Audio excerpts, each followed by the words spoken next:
Guys, eto naman yung bago at malakas na phone ng Nubia Z60 Ultra na may Snapdragon 8 Gen 3 at pumapalo yung Antutu score nito ng 2 milyon na. Pero sa kabila ng magandang design at magandang display, hindi ko masyadong maintindihan tong phone na to. Kung pang camera ba siya o pang gaming siya. Dahil meron tayong dedicated button dito para sa gaming. At sa itsura niya nga, mukha siyang camera centric na phone. Kaya samahan nyo ako sa video ito, mag-test tayo ng mga games at marami tayong pag-usapan sa Nubia Z60 Ultra. Okay guys, kumusta po kayo? Sa mga hindi pa nakakapag-subscribe, mag-subscribe na kayo para maabot naman natin yung 100,000 subscriber. So, salamat talaga sa suporta at yung mga nasa premiere natin ngayon, sobrang salamat po sa inyo. At sa mga bagong dating pala sa channel natin, meron po tayong 60 frames per seconds dito sa YouTube. Lagi nyong i-activate yan para makita nyo yung frames per seconds ng mga nilalaro nyo o FPS ng mga games nyo. At lalong-lalo na kapag sa camera part na, makikita nyo yung FPS natin kapag 60 frames per seconds o 30 FPS. Para sakali makita nyo yung actual na frames per seconds natin bago kayo bumili ng mga phone ng ganito. So, paki-check na lang sa mga hindi nakakaalam. Okay, medyo naguluhan kasi ako dito sa phone na to dahil meron siyang dedicated button para sa game space niya. At sa mga gatong senaryo kasi kapag meron siyang dedicated button para doon, ibig sabihin na gaming phone to. Pero yung design ng phone na to, as in talagang pang camera siya. So, iniisip ko kung camera centric ba to o gaming phone. Parang pinaghalo na nila. At sa mga hindi nakakaalam, global na kasi yung hawak natin ngayon, hindi siya China. Meron na siyang Play Store at magagamit mo na dito sa Pilipinas. So after nyong mapanood yung review natin sa Nubia Z60 Ultra, baka magustuhan nyo to, yung link ilalagay ko sa description. Pero pag-usapan natin ng malinaw tong Nubia Z60 Ultra kung para sa inyo ba to at para malaman nyo kung anong maasahan nyo dito sa phone na to at maglalagay na rin ako ng mga pros and cons. So magumpisa muna tayo sa design niya. Nung nakita ko to, sobrang ganda talaga. As in talagang kakaiba o hindi mo ma-imagine na magkakaroon ng ganitong phone o yung ganitong design. Dahil sa camera module, actually malaki yung camera module nito para makakita tayo ng 3 patong dito o 2 patong. Nakalagay dito kasi halos malaki yung camera na nakita ko dito. Meron tayong 64 megapixel na periscope telephoto, tapos 50 megapixel na main sensor at isang 50 megapixel na ultra wide. Actually kung iisipin mo talaga dyan sa specs pa lang, malalaman mo na pang camera tong phone na to. Yun nga lang talaga na weird yung button nito para sa game space o game turbo ng phone na to. So dapat camera button to instead of game space nga. Pero nandito na kasi to, siguro magagamot to sa update. Pero pag-usapan natin yung updates ng phone na to, kung meron ba talaga o wala. Okay, design wise, panalo kakaiba, hindi siya fingerprint magnet at parang may makinis na texture dito, hindi siya kapitin talaga ng smudges. So nagugustuhan ko yung design niya, sobrang ganda talaga ng design niya. At box type 2 as in talaga may edges dito, hindi siya curved, talagang flat talaga. Pati dito sa display, sobrang ganda ng display nito, as in talagang sobrang ganda. Nagugustuhan ko yung mga gantong display. Nakikita ko lang to dati sa mga concept phones, mga ganun. Kung alam niyo yung concept phones, ganito laging pinapakita nila sa display, as in talagang bezel-less talaga. Symmetrical dun sa taas, sa baba, tsaka dun sa gilid. Tapos wala tayong punch-hole camera dito, yung selfie camera niya under display na siya. Yun nga lang talaga hindi panalo. Sobrang pangit talaga ng selfie camera nito. Isa pang nawirduhan talaga ako dito sa selfie camera niya. Kung camera phone talaga to, dapat meron siyang selfie camera na maganda, di ba? Kasi hindi ko siya talaga matatawag na gaming phone kasi meron tayong Red Magic lineup. So yung Red Magic gaming phone, yung Nubia, pang camera talaga. Pero sobrang gulong-gulo talaga ako dito sa phone na to. Ngayon, pag-usapan muna natin yung performance ito. Meron nga yung Snapdragon 8 Gen 3 na sobrang lakas. At sa throttling test na nakuha natin dito, medyo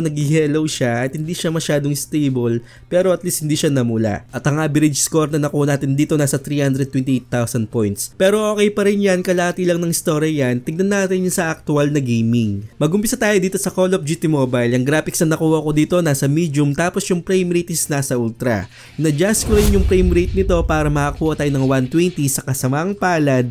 Ang nakuha ko lang dito is nasa 60 frames per seconds. So yun lang yung nakuha natin. Actually kayang-kaya talaga, hindi naman mataas yung graphics ng Call of Duty Mobile. Ang nakukuha lang natin dyan 60 FPS lang kahit naka-activate yung game space natin at nakalagay sa 120Hz. Yan pa rin yung nakukuha ko at hindi ko masyadong nagugustuhan yung nakikita ko dahil naka-Snapdragon 8 Gen 3 na nga tayo. Expect ko makakuha ko ng 120 dito. Pero kapag na-optimize na siguro yung Call of Duty Mobile para sa phone na to, okay na okay siya at makakuha tayo ng 120 at feeling ko na hindi na siya mag-frame drops. Same lang din dito sa PUBG Mobile kahit nilagay ko sa smooth para makita natin yung 90 frames per seconds. Yun nga nga lang hindi tayo nakakuha ng frame rate na gano'n. Ang nakuha ko lang is nasa extreme lang. Same lang din, nasa 60 FPS hanggang sa matapos yung laro. At hindi siya masyadong umiinit sa mga laro na to. Actually nakakulang ako dito ng mga 39 to 40 degrees Celsius pagdating sa Call of Duty Mobile at PUBG Mobile. At naisip ko, ang ganda ng thermals kapag nasa 60 frames per seconds, bakit hindi ko laruin dito yung Farlight 84 na sobrang umiinit kahit anong phone ang hites ko. Actually sa mga bago, ang Farlight 84 po, hindi po kasalanan ng mga phone yan kapag umiinit. Minsan kasalanan talaga ng Farlight 84 kapag sinagad natin sa extreme. Matik yan talaga na sobrang init talaga.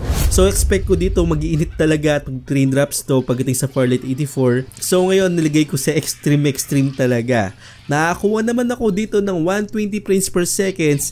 Hindi siya nagpa-frame drops. Wala talaga ako naramdaman na major frame drop. Siguro nasa 100 to 120 pa rin. Diyan pa rin siya umiikot at playable pa rin siya sa Farlight 84. Pero nararamdaman ko na umiinit tong phone na to. At ang nakuha kong temperature dito pagkatapos ng isang laro, tumataginting na 49 degrees Celsius. Sobrang init dito. As in talagang bibitawan mo yung phone dito sa sobrang init kasi metal body yung materials na ginamit dito. So sobrang init talaga. Kaya payo ko sa mga maglalaro ng Farlight 84, wag nyo talagang isigad sa extreme. Ilagay nyo lang sa smooth yung graphics. Pero yung frames per second, itaas nyo, pwede naman yun. Talagang sobrang intense ng graphics nito pagdating sa mga larong ganito. O kahit na malakas yung chipset mo, kinakaya naman, yun nga lang talagang mag-init yung phone. Kahit anong chipset pa yan, Snapdragon 8 Gen 2, 8 Gen 3, at kahit na ano pang lumabas ng mga chipset ngayon, hindi masyadong nagbabago ang Farlight 84 pagdating sa mga heating issue sa highest settings. Sa Mobile Legends naman, yung frame rate na nakuha natin dito is nasa high lang, tapos yung graphics nasa ultra. Ang nakuha natin dito, automatic 60 frames per second hanggang sa matapos yung laro, pero hindi naman mabigat na graphics to kahit dire-diretso pa kayo dyan, hindi mawawala sa 60 frames per second o 60 FPS yung games natin. So pagkatapos ng isang laro, ang nakuha natin temperature nasa 40 degrees Celsius lang. Kaya pinapayo ko talaga sa inyo na nasa medium settings lang tayo o low settings para hindi masyadong maginit yung phone natin. Kasi kapag sinagad talaga natin like yung Farlight 84 nga, talagang mag-iinit talaga yan. Pero ngayon, tingnan natin sa Genshin Impact, nasa high settings tayo dito.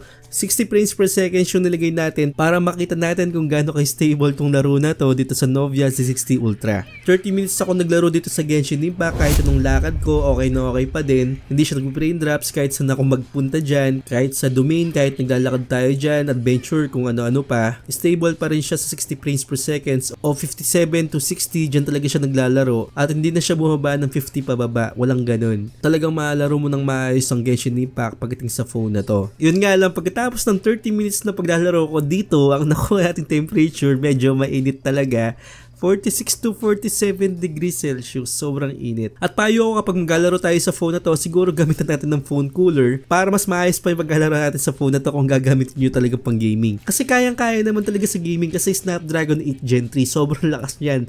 Imagine mo, ang total score mo 2 million. Ano pang hihilingin mo dito sa phone na to, diba? So gagamitan talaga natin ng phone cooler yan. Kapag malakas talaga yung chipset, talagang malakas talaga mag-init yung isang phone. At depende pa rin yan kung na-optimize na yung phone mo, hindi na siya masyadong mag-init. Talagang naranasan ko yan sa mga ibang phone, kapag na-optimize na yung games mo o yung phone mo, hindi na siya masyadong mag-init at talagang magiging tama na yung timpla talaga ng mga phones na ganito. So ngayon, nakita ko talaga na sagad-sagad talaga yung performance ng phone na to. Inisip ko baka kayang-kaya to sa Modern Warship kasi yung mga ibang tinest ko kahit Snapdragon 8 Gen 2 pa, hindi kinakaya yung Modern Warship, talagang may frame drops na sobrang lala talaga. Parang 120, bagsak ng 60, parang ganun. So subukan natin ngayon sa Modern Warship, nasa 120 frames per second tayo dito at ilagay natin sa high settings na ultra.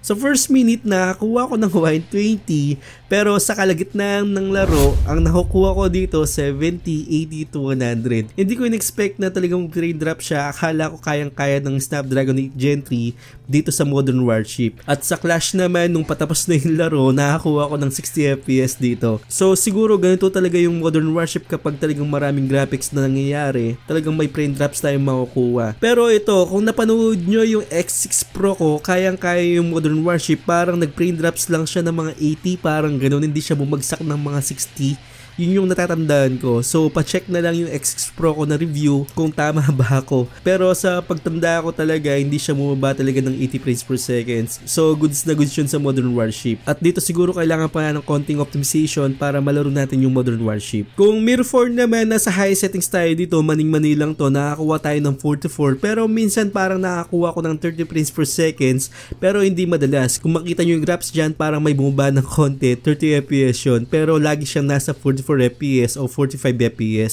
Playable to sa Mirror 4. Sa Wild Rift naman, maning-mani lang to, nakakuha tayo ng 120 FPS at kahit na matapos yung laro, ganyan yung makuha natin. Wala kang magiging problema dito sa Snapdragon 8 Gen 3. Kumbaga parang walang-wala lang yung Wild Rift dito. So playable to sa Wild Rift. Dito naman sa emulator na tinest ko sa Aether SX2, playable to dito sa Prince of Persia. Yan, tinest natin yan. Pero nagbe-frame drops to ng mga 30 to 60 frames per seconds. Paikot-ikot siya dyan, minsan nasa 30, minsan nasa 60. Siguro kailangan pa ng content tweaks to para magiging stable siya sa 60. Hindi ko alam kung anong tweaks ang pwede rito, pero ang nakukuha natin dito is nasa 30 to 60 lang at playable naman siya. At sa mga ibang games naman, hindi ako masyadong nakapag-download kasi ubos na yung oras ko pagdating sa mga games na ganito o sa mga test dito sa phone na to. Okay, nakita nyo kung anong performance ng phone na to. Safe talaga tayo sa mga low tsaka medium graphics lang, pero yung frames per seconds pwede natin itaas yan at hindi masyado mag-init yung phone. Pero kung gusto yung sagad-sagad talaga, gumamit tayo ng phone cooler. Ngayon, sabi ko nga meron nga itong dedicated button para sa game space. Kapag inactivate natin yan, ganyan yung lalabas, may game space na nakalagay. Tapos yung mga list ng mga games nyo at pwede ka pa rin mag-add. Then kapag nasa loob ng games ka na, swipe mo lang para makita mo yung mga additional settings dito. Dito meron tayong echo, balance tsaka rise. Yung Diablo mode hindi siya lumalabas sa ibang games, parang lumalabas siya sa mga heavy games talaga. Birang-bira ako makita yung settings na Diablo mode sa ibang games. Yung Diablo mode parang napakatigas talaga at sobrang angas no kapag narinig mo. Pero kapag binaligtad natin yung salitang Diablo, parang kakaiba ng salitang yun kapag nabaligtad natin. So sorry. Okay, marami tayong mga ibang settings dito. Dito sa left side hindi ko masyadong nakikita na napaka-importante talaga. Pero sa mga shooting games magagamit naman natin to. Sobrang dami talaga. Mga key mapping, macro, crosshair. Sa mga ibang side naman yung wifi natin, refresh rate, at may recording tayo dito at kung ano-ano pa. So maraming settings at napakastig talaga ng game turbo niya. At iisipin mo nga kung makikita mo parang gaming phone talaga, pero hindi. Okay, moving on sa display. Maganda yung display nito, actually napakaganda talaga. Naka-AMOLED display na siya, 1 billion colors, 120Hz na refresh rate. Supported na rin siya ng HDR10 Plus at 1500 nits brightness. Ito yung pero dito. Wala tayong display enhancement katulad sa mga ibang phone na mga Xiaomi sa mga kapresyo nito. Meron tayong mga MEMC features doon, super resolution. Kahit doon sa mga Realme GT series may mga enhancement yun. Samantalang dito, yan lang yung makuha natin. Wala tayong mga MEMC, super resolution at kung ano-ano pa para sa HDR, walang ganun. Talagang fix lang to na naka 120Hz na refresh rate. May konting makikita ka lang dito pero hindi siya katulad ng iba na sobrang dami talaga sa ganitong presyo. Isa pa, masarap ngang manood dito ng 4K at 60fps pagdating sa YouTube. Yun nga lang, pagdating sa Netflix, hindi na masarap manood. Kasi naka L3 certification lang to. Meaning na standard lang yung mapapanood natin. Wala siyang HD, Full HD, walang ganon. Hindi rin siya supported ng HDR. So kung malaking cons talaga sa inyo yun. Actually, malaking cons talaga yun kung L3 lang sa ganitong presyo. At sa 36,000, 38,000, di tayo makakuha ng L1, diba? Yun yung problema dito sa phone na to. But sa display niya, masarap pa rin manood kasi bezel-less siya. Yun nga lang talaga, standard na yung mapapanood natin. Pagdating naman sa camera, 50 megapixel na standard, 64 megapixel na telephoto, tapos 50 megapixel na ultra wide. Actually, maganda yung mga photos na makakuha mo dito, sharp naman, tapos maganda yung separation ng mga background sa mga portrait, at talagang ma-miss ka sa ganda ng camera niya kapag kumukuha tayo ng tamang photos, tamang light, tamang position. Maganda talaga yung camera nito. At meron naman tayong pagpipilian dito na 18mm, 35 tsaka 85. Ibig sabihin ng 18 ultra wide dyan.